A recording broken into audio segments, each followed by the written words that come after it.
آج کے اس جدید دور میں بھی سائنٹسٹ اور ڈاکٹر یہ پتہ نہیں لگا پائے کہ مرنے کے بعد انسان کے ساتھ کیا ہوتا ہے۔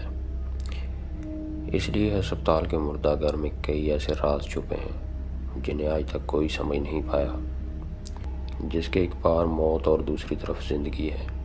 میں کئی سال پہلے ایک پرائیویٹ ہسپتال کے نائٹ شفٹ میں کام کیا کرتا تھا۔ میرا کام بہت بورنگ تھا۔ پوری رات سیکیورٹی روم میں بیٹھ کر CCTV کیمرے سے ہسپتال کے لیب پر نظر رکھنی ہوتی تھی۔ شاید وہاں کوئی قیمتی کیمیکلز رکھے ہوئے تھے، اس لیے اس جگہ کیمرے لگائے تھے۔ میرے روم کے کچھ فاصلے پر ہی ہسپتال کا مردہ گھر تھا۔ وہاں مردوں کو فریز کرنے سے پہلے ایک دن نارمل ٹمپریچر پر رکھا جاتا تھا۔ اب اس کی کیا وجہ تھی یہ معلوم نہیں تھا۔ مردہ گھر کو سینیٹائز کرنے کے لیے وہاں آٹومیٹک دروازے لگائے گئے تھے۔ ان دروازوں کے سامنے سے جو بھی گزرتا تھا وہ خود ہی کھل جاتے تھے۔ رات کے 3 بج رہے تھے کہ اچانک مردہ گھر کا دروازہ خود ہی کھل کر بند ہو گیا۔ مجھے لگا اسٹاف سے کوئی وہاں سے گیا ہو۔ میں نے اس بات کو نظر انداز کر دیا۔ اب میرا پورا دھیان کمرے کی طرف تھا۔ تھوڑی دیر بعد مردہ گھر کا دروازہ پھر سے کھلا اور بہت تیز ہوا چلنے لگی اور بہت تیز ہوا چلنے کی آوازیں آنے لگی۔ میرے ساتھ ایک اور کوبوائے ہوتا تھا، لیکن آج وہ کسی وجہ سے کام پر نہیں آیا تھا۔ پھر میں نے کمرے کی طرف دیکھا تو وہ دروازہ ابھی تک بند نہیں ہوا تھا۔ مجھے لگا دروازہ اٹک گیا ہے۔ میں اپنے کمرے سے نکلا اور مردہ گھر کی طرف چل دیا۔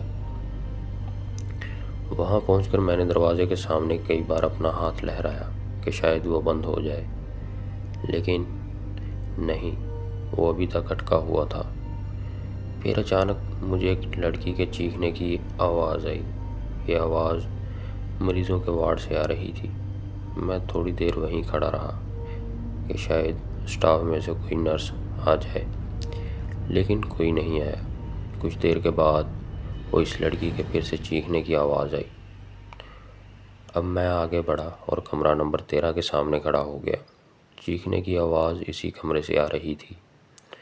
میں اندر گیا تو وہاں تقریباً 16 یا 17 سال کی لڑکی بیڈ پر ڈری سہمی بیٹھی تھی۔ وہ لڑکی سامنے بنی کھڑکی کو مسلسل گھورے جا رہی تھی۔ پھر اچانک میری طرف دیکھ کر کہنے لگی، مجھے یہاں سے لے جاؤ، وہ مجھے مار ڈالے گا، مجھے بہت ڈر لگتا ہے اس کمرے سے۔ میں کھڑکی کی طرف گیا اور وہاں دیکھنے لگا، لیکن وہاں پر کوئی نہیں تھا۔ میں نے اس لڑکی سے کہا، تم پریشان نہیں ہو، وہاں کوئی نہیں ہے۔ یہ کہہ کر میں اپنے سیکیورٹی روم میں آ کر بیٹھ گیا۔ مجھے سب سے زیادہ پریشانی اس بات کی تھی کہ وہ دروازہ بند نہیں ہو رہا تھا۔ کچھ دیر گزرنے کے بعد مجھے اس لڑکی کی پھر سے چیخنے کی آواز آئی۔ میں دوبارہ اس کے کمرے میں گیا۔ وہ لڑکی اس کھڑکی کی طرف اشارہ کر کے کہنے لگی، وہ آدمی ابھی بھی وہیں کھڑا ہے، اس کے ماتھے اور سینے میں گولی لگی ہے اور اس نے اپنے ایک کان میں بالی پہنی ہوئی ہے۔ مجھے اس آدمی سے ڈر لگتا ہے، مجھے کسی دوسرے کمرے میں شفٹ کر دو۔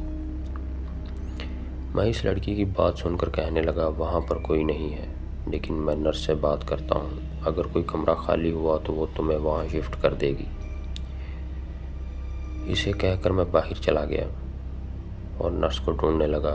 تھوڑی دیر بعد مجھے وہاں ایک نرس نظر آئی تو میں نے اس سے کہا کہ روم نمبر 13 کا مریض کب سے چیخ رہا ہے، تمہیں آواز نہیں آتی؟ اس نرس نے کہا کہ روم نمبر 13 خالی ہے، وہاں کوئی مریض نہیں ہے، تمہیں کوئی غلط فہمی۔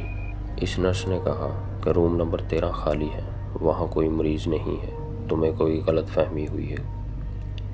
اس نرس کی بات سن کر میں چونک گیا۔ اس نے کہا کہ اگر تمہیں یقین نہیں آ رہا تو آؤ میرے ساتھ۔ وہ مجھے مردہ گھر لے گئی۔ وہاں 2 لاشیں رکھی ہوئی تھیں۔ اس نے ایک لاش پر اس سے کپڑا ہٹایا اور میں دنگ رہ گیا۔ وہ اسی لڑکی کی لاش تھی۔ اس نرس نے بتایا کہ یہ لڑکی کینسر کی مریضہ تھی اور کل ہی اس کا انتقال ہوا ہے۔ وہاں ایک اور لاش رکھی ہوئی تھی۔ میں نے اس نرس سے پوچھا، یہ کس کی لاش ہے؟ تو اس نے اس لاش کے اوپر سے کپڑا ہٹایا۔ حیرت سے میری آنکھیں بڑی ہو گئیں۔ وہ اس آدمی کی لاش تھی، اس کے ماتھے اور سینے پر گولی لگی تھی اور اس نے کان میں بالی پہنی ہوئی تھی۔ اس نرس نے بتایا اسے کسی نے مار دیا تھا، سنا ہے یہ کالا جادو کرتا تھا۔ میں نے نرس سے کہا کہ پلیز تم اس آدمی کی لاش کو اسی لڑکی کی لاش سے دور کر دو، مجھے لگتا ہے یہی ٹھیک ہوگا۔ اس نرس نے اس آدمی کی لاش کو کافی دور ایک کمرے میں شفٹ کر دیا۔ پھر جب میں کمرے سے باہر نکلا تو مردہ گھر کا دروازہ خود ہی بند ہو گیا۔ مجھے لگا شاید وہ لڑکی چاہتی تھی کہ اس آدمی کی لاش کو اس سے دور کر دیا جائے۔ مرنے کے بعد بھی کوئی ایسا دروازہ ضرور ہے جہاں سے اس دنیا کے لوگ ہم سے رابطہ کر سکتے ہیں۔